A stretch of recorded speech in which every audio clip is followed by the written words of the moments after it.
everybody likes to go out to eat. And I gotta say, I live in possibly the best city on earth to go out to eat as a vegan. And yet, some of our wonderful classic restaurants are no more, even here in New York City. So, as we focus today on what it's like to have a vegan restaurant, what's it like now to have a vegan restaurant? What's the power and the promise and the potential of having wonderful food that comes from plants in beautiful restaurants all over the world? Before that, I'm going to just have a little moment of thoughtfulness for some of the restaurants here on my island of Manhattan that are no more and that I miss. Angelica's Kitchen, Blossom Cafe, Candle 79, Candle Cafe West, Pure Food and Wine, The Organic Grill, Quintessence, and Marty's V Burger. And I know I left some out, but just sending a little bit of prayerful consideration and uplift to the people who were affected by those closings, and also some uplift and some hope for those folks and for the people still out there in the trenches serving phenomenal, kind food. Hi, everybody. I am Victoria Moran, and you are listening to the Main Street Vegan Podcast. What a pleasure to have you. And what a pleasure to be introducing you to my guest today, Eric Yu. He is a New York City restaurateur. He has two incredible restaurants that have been around for quite a while. We're going to find out the exact history here in a minute. And those are the Peacefood Cafes, Upper West Side and Union Square. Eric Yu describes himself as a vegan restaurant owner in New York City who has no business sense. He loves all beings. He believes he has reached self-realization. Woo, that's big. Hey, Eric, how you doing? Hi, Victoria. Thank you so much for inviting me, and thank you so much for letting me have a chance to talk to your audience. So I'm excited. Well, thank you for being exceptional. Not only are your restaurants beautiful, your food glorious, but your whole business plan, your whole way of operating in the world, even though you said you have no business sense, I would say you have more of an enlightened business sense. And I just want to thank you again from my heart for providing food when we did the fundraiser for Miss Liberty, the feature film that we're still working on, everybody, MissLibertyTheMovie.com. But when you offered to do that, and I said, what do we owe you? And you said, it's a gift I like to give back. I mean, that's just extraordinary and beautiful and wonderful. And thank you. I wish I could do more, though. I hope that people come to me more often, and of course, I more want to support like-minded people. So next time, again, I mean, if I'm around, I will do it. And Well, yeah. okay, so do you hear everybody? This is like either this is true that you have no business sense, or Yes. it's a spiritual, enlightened kind of business sense. And Well, golly, if everybody ran their business like that, what a world we'd have. I really don't know what I do to the world, but I when I see people are doing something special, I want to support them. I Mhm. want to supporting people that doing great things. Well, So that's beautiful. So tell us how you got started. Have you always cooked? Did you always think you'd have a no, restaurant or two? like you asked me, do I have a plan to open a restaurant? No, I don't. But I always know that I'm a people person. I love to make people happy. So I came to America when I was 22, and kind of like as a student, and I work in a restaurant, and that I find that the most part that I'm happy is when I'm dealing with customer, so I'm lucky that I have the face that I can smile, and I have the naiveness that I'm easygoing, which probably people receptive to me. So those days I drink. You say that I don't serve alcohol, but part of my life I do. I was into celebration with alcohol, get crazy, so ideas of running restaurant, opening restaurant changes as I also change myself personally. So up until when I was 40, I became no I actually I was 40, I became a vegetarian, and that's age when my fantasy about restaurant is all changed from bar, steakhouse, and all that, and then more into like vegetarian restaurant, temple food, that kind of thing. And until I was 50, I started to, my antique business is come to the end. Then I want to do something different. Either I want to be a monk, or I want to be in the reality, which continue with, also I have a relationship with my partner, Peter, you know that. So I said there's kind of like a fork, whether I go alone or stay with my family. So I chose to stay with my family. And then I said, oh, I'm good with people, so let's just open a restaurant. It's very naive. I didn't know that what I'm getting into. Antiques, you don't do much. You just sit and wait and wait and wait. You go to the auction, you wait and wait and wait and get something that you've never seen. Things that you want, you cannot get. So anyways, Are you talking about equipment and stuff like that? no antiques. Oh, I antiques. Okay. That was your prior business. antiques uh, um, business person. So with a restaurant, anybody comes in, you have to get up, you have to answer the question. So antique is you just sit behind the desk and you just, it's opposite. So anyways, I'm always have luck, and I'm really appreciate Peter, the effort that he helped me to open the restaurant. And I'm very selfish in a way that I just don't know. I just know that what I'm good at. And then So, okay. So when did you open the first Peacefood Cafe? 2009, when I Wow. I thought it was about 17 15. years. Yeah, yeah. So luckily, within 2 years, I make all of the money back, and that's Oh, how I get the money to open another one, which is also to a selfish decision, But I'm still young. I thought I was 52 then, and then with extra money, I thought, oh, I could do something bigger. So, but now I look back and say that probably is really idealistic, is romantic, and is just not practical, because I don't serve alcohol. It is a big space in Union Square location, is like 3,500 square feet with the same size basement. It's a big space with a big overhead. So when you have a turnover, you have people coming constantly, so that's fine. But later, after 1 year, when all this veganism movement getting bigger and more people are participating in expanding that adventure, I would say, more restaurant open, and then also the conventional restaurant that they want to share the market. And now you just have supplies more than the demand, and then the sizes of people coming in is shrinking, and yeah, and all changes. And yeah, yes.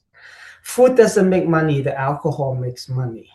But people always say that, hey, why don't you serve wine and all that? I allow people to bring in the alcohol, but I'm not going to serve them. I still stand on my belief that I think alcohol, if you drink for celebration, is fine. Some people can drink, but unfortunately, most people who focus on lack, and then it will create more problem because they will see more unhappiness, and just I understand it because I had that experience in my past life. That's why I don't want to promote alcohol, so, but it's exciting to have a restaurant because it's like a movie. You don't want to be just maintain the same mood, it's an up and down. I remember when the first we opened the restaurant, every day there's a problem, whether there's ice machine broke down or people don't want to show up to work and give you the ridiculous excuses, or it's just every day 6 o'clock the phone will ring, and I'm not a tough boss, and I always say, oh, it's okay, you stay home, or I try to see it from their side, and later I find out that a lot of them is a lie. So Mm. that makes Peter say, "Hey, what's now? What when the phone rings, we kind of like you have the feeling that in the middle of the night the phone rang, and then something bad is going to it's bad news." That's exactly what I'm afraid of phone for a long. Even now, I'm still afraid of the phone. People don't call me for, hey, we have big lunch crowd and we have good business today. They all call me if somebody didn't show up or the health department come or whatever, so somebody fell or somebody has a problem with the food, so but anyways, it's ups and downs. It's exciting. It's a good movie if you enjoy seeing shocking or whatever. That's exciting. Wow. It does. It sounds like very type A. Now, I know you don't serve alcohol, but you do serve desserts and you have magnificent desserts. I think the best in the city. That's my opinion. So, was that something you wanted to do from the beginning? Did you partner with somebody? It always seems like the pastry side of the restaurant business is its own other thing, and you just do it so exquisitely. I just have to say I have luck. I have a degree in hotel and restaurant management, so I do go to school for that. But I don't think you need to go to school for to open a restaurant. It's basically I had all in my head what I like, and Peter, my partner, always say, "Where's the menu? Where's the menu?" Because we signed the lease, the production is on the way, and we building the restaurant, and he's an action person, and where I do meditation, so everything is in my head, and nobody can see my head, but and just going out talking to people, of course I don't meet up with the right person right away. We find mismatch, and we have, but at the end we have our team. We Most of people that working with me, they like our pastry chef Kristen in my Upper West Side. She started 16 years. She's been with me, so she's still with me. Is very devoted, so So things went really well for a really long time, and then we had this pandemic. Tell us about that and what's happened between then and now. yeah, pandemic actually I'm so easy because we have PPP loan. Actually, pandemic I'm more relaxed than the, when it's not pandemic. So the government is very nice. I don't know on any other country that the government helps you, and I feel sorry for the rest of the world when I see China or Hong Kong. I mean, I don't know how the government help those people, but America, at least to me, I had a big sum of money I never seen in my life. That much of the money, what to a lot of people that's nothing. But since I don't care about money, so you give me a $10,000, I think is a lot of money, So, but I could generate millions of dollars, but I just personally never have money, So and that's just not quite human. So Peter, my partner, always say that you might be an ET or something. Or a star person. Have you heard that theory? I Yeah. remember reading a book in my youth that, there are Earth people and there are star people. And of course, I did the quiz, and just Ah, so what person are you? all the way. And then I used that as kind of an excuse for why I'm not good at math and technology and things. It's like, we don't need that on my star. I'm sure you realize that you what you're good at, though, right? Yeah. Yeah. So in all seriousness, Eric, things have been hard for vegan restaurants lately. What has your experience been? I think the economy has a lot to do with people and also the political climate right now, and just crazy people. We have no certainty about our future. I mean, just like it's very uncomfortable moment that we are facing now, and just hope that it will pass sooner, so we don't see immediate hope in terms of financial. I mean, I just think that with the tariff, I've had people, not only me and not only restaurant. I know people that depended on import export. They have to pay 5 times more on to clear the custom. So what happened to the restaurant now? It's not only vegan restaurant. I think most restaurant are facing the same thing. People, economy, political problem, and the lifestyle change. I mean, you have a cellular phone now. I mean, with all, including myself, I mean, I stay home, I learn something from YouTube, I look at your podcast, and then you could entertain yourself, by holding on your computer or your cellular phone. It has so many things to explore, to learn. And also with the pandemic, people are get used to stay in and then get comfortable, and maybe they decorated the home more comfortable and relaxed, and then they could stay home more, yeah, so they don't go out to eat that much. So plus, you go have Trader Joe's. You have those frozen dinner, and they have all vegan option and all that. So sometimes, I also think that people learn how to cook too. Like when I pandemic, I learned to cook a lot more Chinese food that I don't pay attention when I had the restaurant. So now I actually trying to open a ghost kitchen. Um, Yeah, what is that? I saw that on the note that you sent me. What's a ghost kitchen? Kitchen is not a real restaurant. During the pandemic, people, because they shut down restaurants, so it's all depend on the delivery and pickup. So people will rent a little restaurant space, a kitchen, share a kitchen, and sell from a small menu. So the best of the whatever they can offer, but it's a small menu, um, so then people can order online. But so like big company like Denny's, I think Chili, and those big corporate restaurant, they will have on the side, they will have a ghost kitchen selling buffalo wings, and then just make money on those items. So I think we have the space in Union Square, big kitchen space, so we don't have enough business traffic. So might as well to add more food with the existing manpower.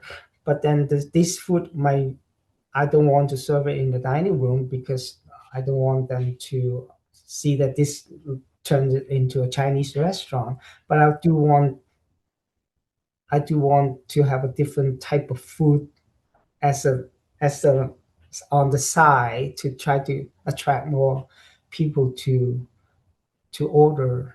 I do think that my Chinese food is very good. You have to come to try it. I mean, I keep Oh. testing homemade spring roll, and I Mhm. want to make it the best in New York City that you could get. Wow. think that people will receive my creation, so, Yes.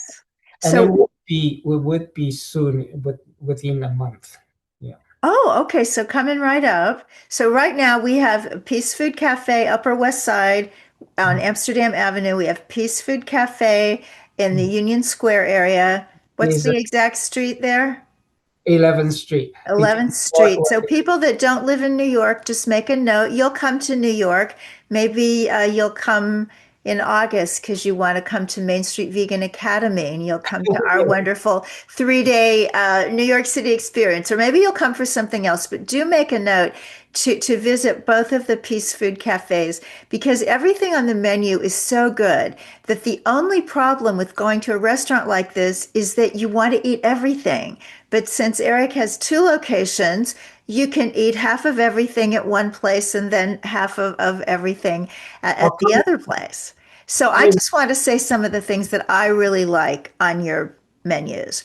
So you have a quiche, a vegan quiche that is absolutely divine, served with a side salad of spring greens and strawberries. It's exquisite. You also have really good chili with really good cornbread. You have a burger that is to live for. That burger is that big. I always wish when I have your burger that I had a bigger mouth, but I smash it down and make do. It's really, really good. You also have raw dishes. And when I was reading the names of some of the restaurants that are no longer here, a couple of those were all raw food, which was a really interesting kind of side part of the vegan world. And you have a wonderful, wonderful raw vegan sushi, a raw lasagna, really exquisite gourmet raw food that's very hard to get at restaurants these days.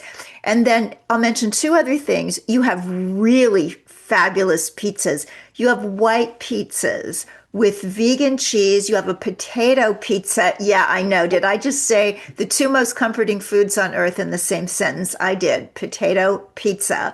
And then, because I really do try to be a very healthy vegan, I love your Peace Food bowl. I mean, bowls make me feel happy and nourished and content anyway. And it's where you choose a base of brown rice or quinoa, and then you choose these exquisitely prepared, fresh, colorful. There's pumpkin, there's bok choy, there's broccoli, there's kale. I mean, it's just so good. I walk in there and I feel like I walk out having had an infusion of vitality and youthfulness. And don't get me started on the Brazil nut chai. So, Peace Food Cafe, you can find them online, peacefoodcafe.com, Facebook and Instagram, Peace Food Cafe. So just had to get my plug in there because people who have not been to your restaurant, people outside New York City, don't know what exceptional places we're talking about, and they should know. So moving just a little bit, Eric, into an area of interest that you and I very much share, and I think many of my listeners do too. Our tagline is vitality, spirituality, and compassion, and we're going to focus a little bit there on that centerpiece on the spirituality. You are a really spiritual guy, man about town, good looking business guy, but spiritual. Tell us about your spiritual life. Well, before I forget, I really appreciate you. You really are peaceful fans. Well, knowing all the menu items, and you should be my spokesperson. I really appreciate you. Just Well, maybe we can figure that out because I do words and I need help with everything else. And so maybe we'll be a team. great. So, tell you about what spirituality. You it just I when I sent you the form, people you probably know Yeah. this. I send people a questionnaire because I want to make sure that we steer the conversation around what makes the guest excited, because then that makes all the rest of us excited. But you sent me a really interesting list of who am I, the power of belief, world religions, reincarnation, meditation. Come on. Dish some of that out for us. I think I have a vision for peace food to be able to survive. I think maybe I should talk about my philosophy. When I first opened Peace Food, I thought food are using food to bring peace.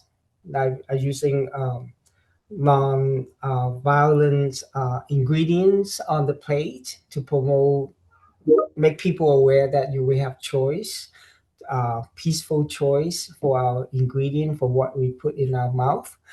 And now I actually evolve into a little bit different. I think food is very important, but I think the mind is trouble.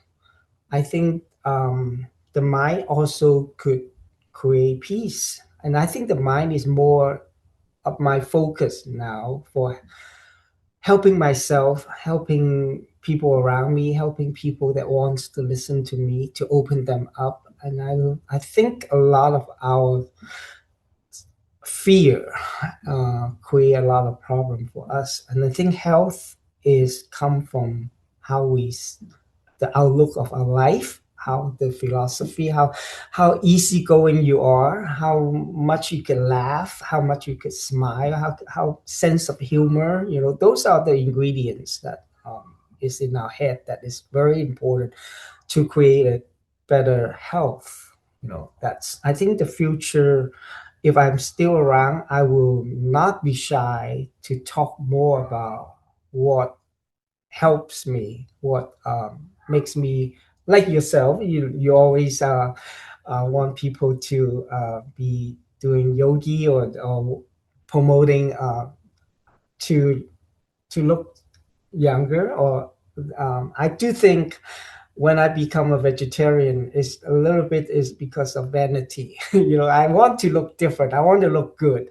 So I want people to ask how come you always like Victoria carrying a smile, you know, facing all this challenging, but we could always have the positive energies, you know.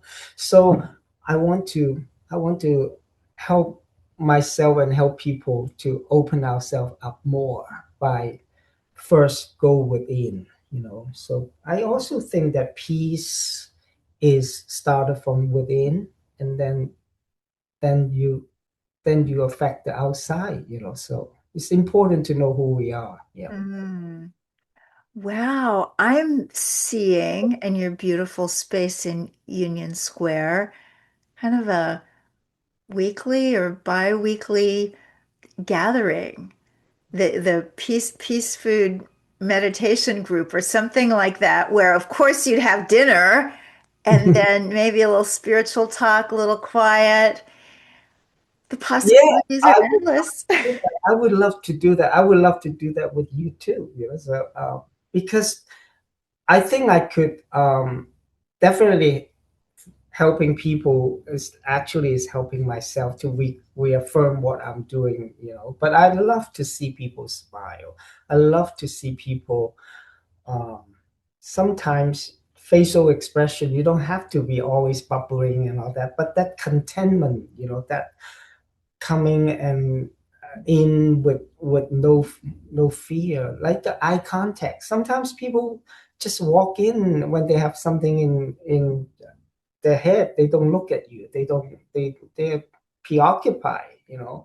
So living at the moment in at present is just so important. And I just don't know, it's not that easy to say, because I put a saying out now, the true freedom is the absence of fear. You know, I think I printed some postcard, put it on the table.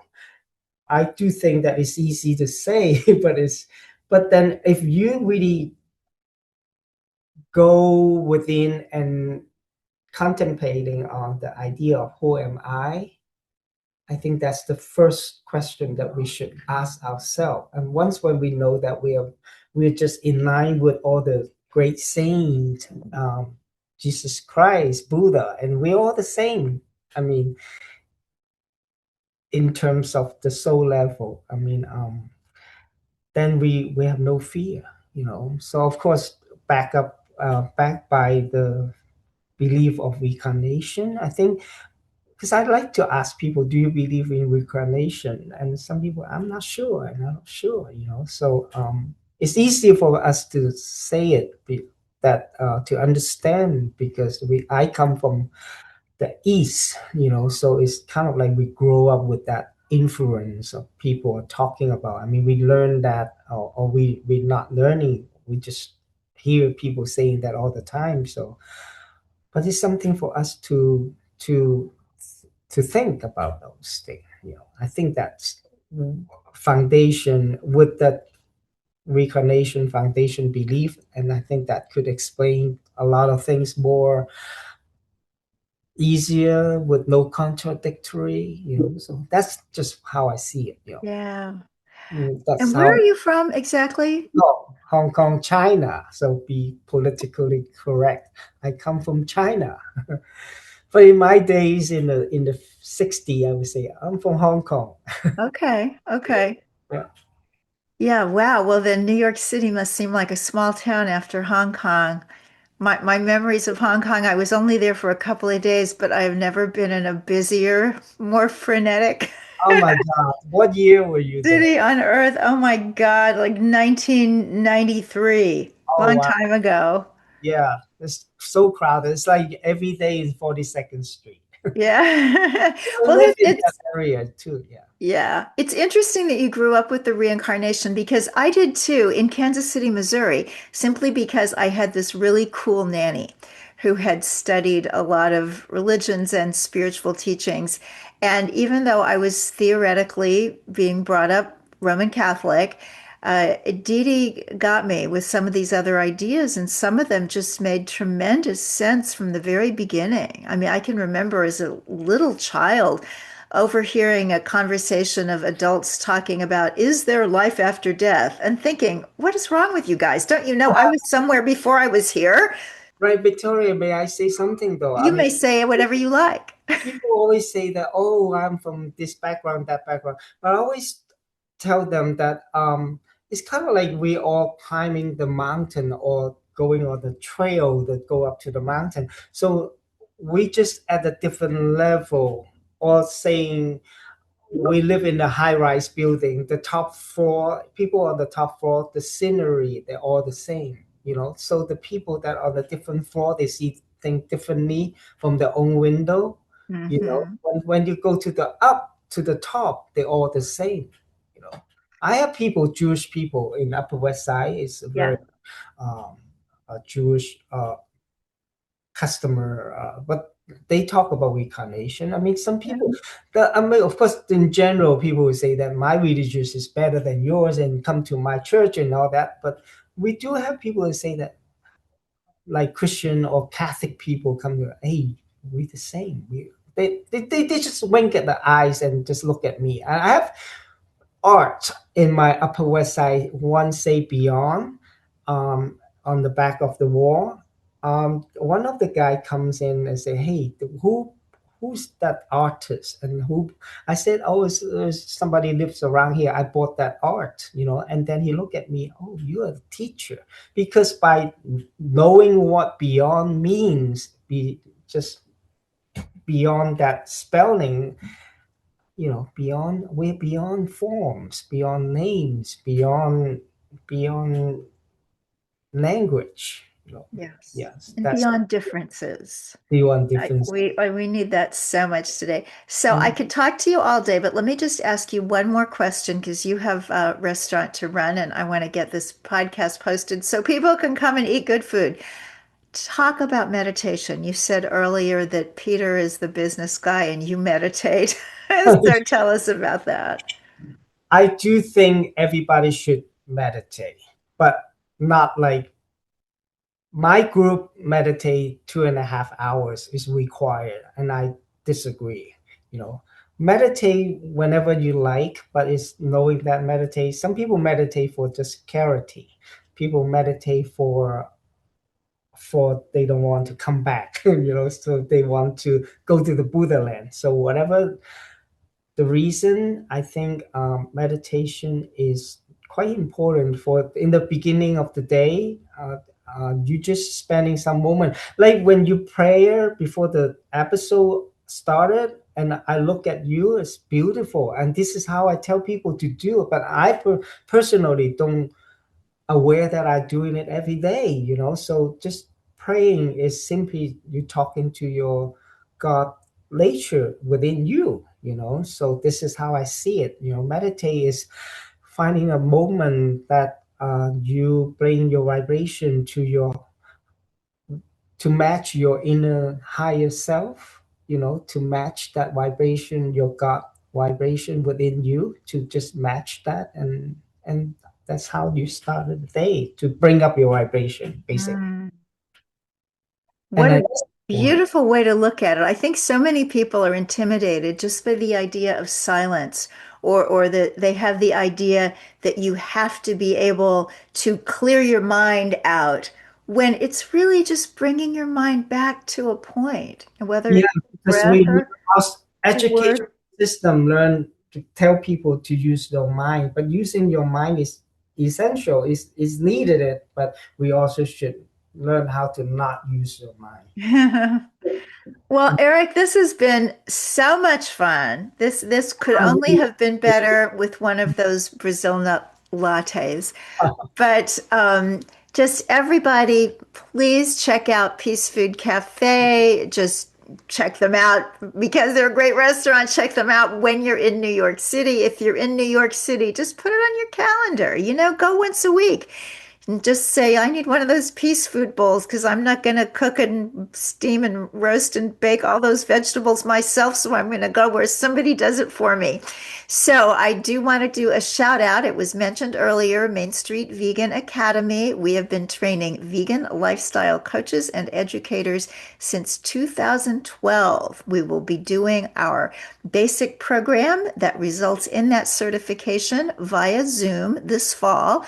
We are also having a Main Street Vegan Academy New York City experience in early August, and we're talking about having a Peace Food Cafe dining experience as part of that.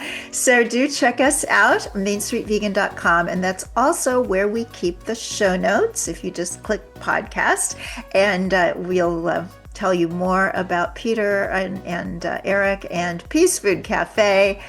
And thank you guys so much. First, thank you, Eric. You're just absolutely Victoria, we delightful. appreciate you.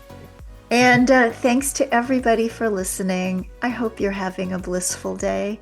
Let's go out now and make Main Street vegan.